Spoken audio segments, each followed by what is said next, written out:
नमस्कार दोस्तों, स्वागत है आप सभी का हमारे इस चैनल शास्त्र गुरु वॉइस पर। दोस्तों, यदि आप भी अपनी लाइफ में कुछ नया सीखने की चाह रखते हैं तो इस चैनल को अभी सब्सक्राइब कर लें। जय श्री गणेश, गणपति बप्पा मोरया, मंगल मूर्ति मोरया। दोस्तों, सभी को पता है कि गणेश चतुर्थी काफी नजदीक है। इस पावन त्योहार पर हम सब में एक खुशी की लहर सी दौड़ पड़ती है। दोस्तों, गणेश आगमन का हर किसी को इंतजार बड़ी उत्सुकता से रहता है। दोस्तों, आज की इस वीडियो में हम इसी पर्व के बारे में जानकारी साझा करेंगे। दोस्तों, भाद्रपद माह के शुरू होते ही भगवान गणेश जी के आगमन की उत्सुकता पूरे भारतवर्ष में देखने को मिलती है। उनके भक्त जैसे ही भगवान गणेश जी के आने की आहट सुनते हैं, उनके आगमन की तैयारियों में लग जाते हैं। घरों, पंडालों, गलियों और जगह जगह गणपति बप्पा मोरया का ही रंग दिखाई पड़ता है। किंतु साल 2023 में लगभग सभी त्योहारों के दो मुहूर्त देखने को मिले। ऐसे में क्या आप जानते हैं कि 2023 में गणेश चतुर्थी किस दिन की है और गणपति बप्पा को घर में लाने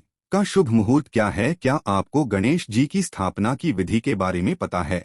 और या आप यह जानते हैं कि गणपति बप्पा को घर लाने के पश्चात आपको उनका स्वागत कैसे करना है? क्या आप गणपति बप्पा की पूजा में प्रयोग होने वाली सामग्रियों के बारे में जानते हैं? और कहीं सभी लोगों की तरह आप भी तो इस बार गणेश चतुर्थी के शुभ मुहूर्त को लेकर कंफ्यूजन में तो नहीं है? तो दोस्तों, यदि इनमें से कोई एक सवाल भी आपके मन में है तो आज की हमारी यह वीडियो आपके बहुत काम आने वाली है, क्योंकि हमारे गुरु जी ने गणेश चतुर्थी से जुड़ी हुई हर एक जानकारी अपने भक्तों को बताई है, जिन्हें आज हम इस वीडियो में बताने वाले हैं। तो यदि आप भी गणेश जी के स्वागत में कोई कमी नहीं छोड़ना चाहते हैं और उनकी पूजा पाठ की सभी विधि और मुहूर्त के बारे में सब कुछ जानना चाहते हैं तो वीडियो को अंत तक अवश्य देखिएगा। दोस्तों, वीडियो में आगे बढ़ने से पहले वीडियो को लाइक और चैनल को सब्सक्राइब अवश्य कर दें, जिससे कि भगवान श्री गणेश जी की कृपा आप पर सदैव बनी रहे। और एक छोटी सी आपसे गुजारिश करूंगा कि अपनी मर्जी का कोई भी प्यारा सा गणपति जी का नाम कमेंट बॉक्स में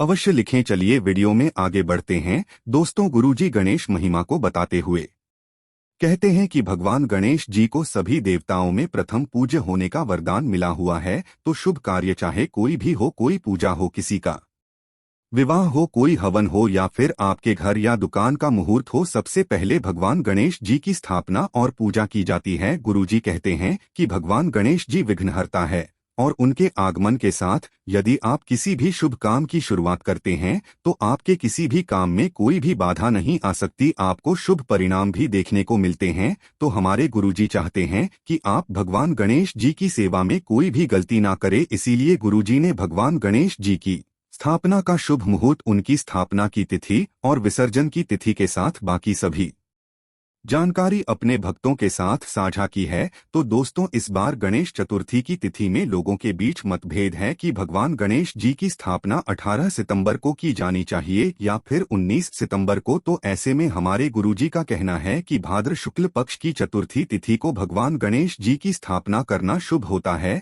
और 2023 में चतुर्थी तिथि 18 सितंबर को दोपहर 2:09 पर शुरू होकर 19 सितंबर को दोपहर 3:13 पर खत्म हो जाएगी और सूर्य के उदय होने के साथ जो तिथि आती है उसे ही पूरे दिन की तिथि माना जाता है। इसीलिए इस बार गणेश चतुर्थी की शुरुआत और गणपति बप्पा की स्थापना 19 सितंबर को ही की जाएगी। दोस्तों, गुरु जी कहते हैं कि ऐसे आप अपनी सहूलियत के अनुसार 19 सितंबर वाले दिन किसी भी समय गणपति की स्थापना कर सकते हैं, किंतु यदि कोई भी शुभ काम शुभ मुहूर्त के साथ किया जाता है तो वो विशेष फलदायी होता है। इसीलिए गणेश जी की प्रतिमा की स्थापना का शुभ मुहूर्त गुरु जी ने 19 सितंबर को सुबह 11:07 से दोपहर 1:34 तक का बताया है। यदि आप अपने घर में गणेश जी की स्थापना करना चाहते हैं तो इस समय के बीच आप गणेश जी की स्थापना कर सकते हैं। यदि आप शुभ मुहूर्त के समय पर स्थापना नहीं कर पाते हैं तो आप प्रदोष काल से पहले किसी भी समय गणेश जी को अपने घर में लाकर विराजमान कर सकते हैं।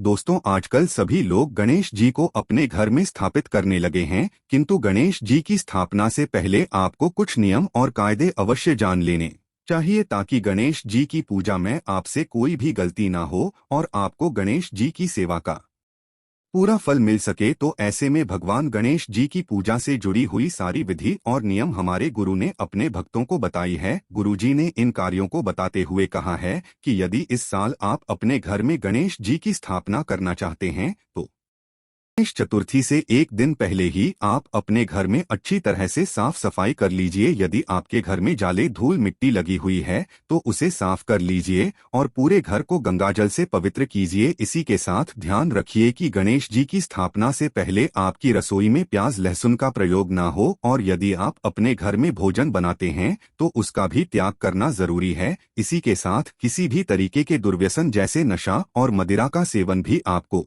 गणेश जी की पूजा के दौरान नहीं करना चाहिए। इसी के साथ आप जहां पर गणपति की स्थापना करने वाले हैं उस जगह को भी सुंदर सा सजाएं और गणेश जी के लिए आसन अवश्य बनाएं। दोस्तों, यदि आप ज्यादा तामझाम नहीं भी करते हैं तो कम से कम एक चौकी पर लाल रंग का कपड़ा बिछाकर आप उस पर हल्दी और चावलों से स्वस्थ अवश्य बनाएं और इसी के पश्चात ही जी को यहाँ पर विराजमान कीजिए। साथ ही भगवान गणेश जी को घर में लाते समय ये ध्यान रखिए कि जब आप गणेश जी को अपने घर में लाए तो उनके ऊपर लाल या पीले रंग का कपड़ा ढककर अवश्य लाएं। सबसे पहले गणेश जी का मुख अपने घर की तरफ कीजिए और प्रवेश द्वार पर ही उनकी आरती अवश्य करें। दोस्तों, मैं ऐसा इसलिए किया जाता है क्योंकि गुरुजी का कहना है कि जब हम अपने घर में गणेश जी की स्थापना करते हैं तो सबसे पहले गणेश जी को अपना घर ही दिखाना चाहिए। ऐसा करने से वह प्रथम आप पर और आपके घर पर ही अपनी कृपा बरसाते हैं। गणेश जी को घर में लाने के पश्चात सबसे पहले उन्हें आसन पर स्थापित करें और दोबारा से उनकी आरती करें। इसके पश्चात आप गणपति के लिए प्रसाद अवश्य बनाएं। अब भाई, ये तो सभी जानते हैं कि गणपति को मोदक बहुत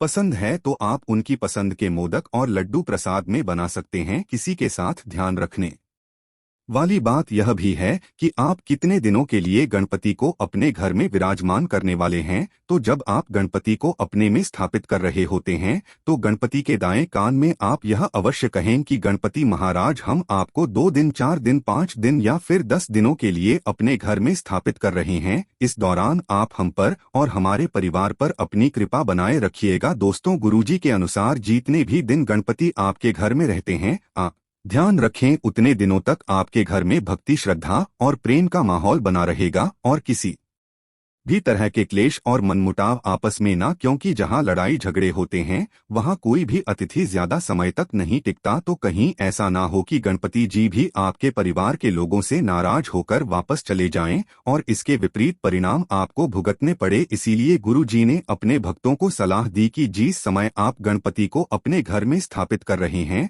और गणपति की पूजा आराधना अपने घर में करने वाले हैं, इतने दिनों ध्यान रखें कि आप पूरी भक्ति और श्रद्धा के साथ गणपति जी की आराधना अवश्य करें और के समय सोना बिल्कुल बंद कर दें और घर में प्रेम का माहौल बनाकर रखें, क्योंकि यदि आपके घर में प्रेम का माहौल बना रहेगा तो सकारात्मक ऊर्जा का प्रवाह होगा और ऐसे में न केवल गणपति जी बल्कि उनके साथ आने वाले रिद्धि सिद्धि और माता लक्ष्मी भी आपके परिवार पर अपनी कृपा बनाए रखेंगे और आपके घर में धन दौलत की कोई कमी नहीं रहेगी। तो दोस्तों, उम्मीद करते हैं कि आने वाली गणेश चतुर्थी के दिन आप पूरे तन मन से समर्पित होकर गणेश जी को अपने घर में करेंगे और ओम गणपत्य नम के उच्चारण के साथ पूरे विधि विधान और नियमों को अपनाते हुए गणेश जी की पूजा सच्चे मन से कर उनकी कृपा और आशीर्वाद अवश्य प्राप्त करेंगे। उम्मीद करते हैं कि गुरुजी की बताई हुई ये बातें और चेतावनी आपको अवश्य पसंद आई होगी। आशा है कि आज की इस प्रस्तुति में बताई गई जानकारी आपको अच्छे से समझ आ गई होगी। वीडियो अच्छा लगा हो तो एक अवश्य कर दें।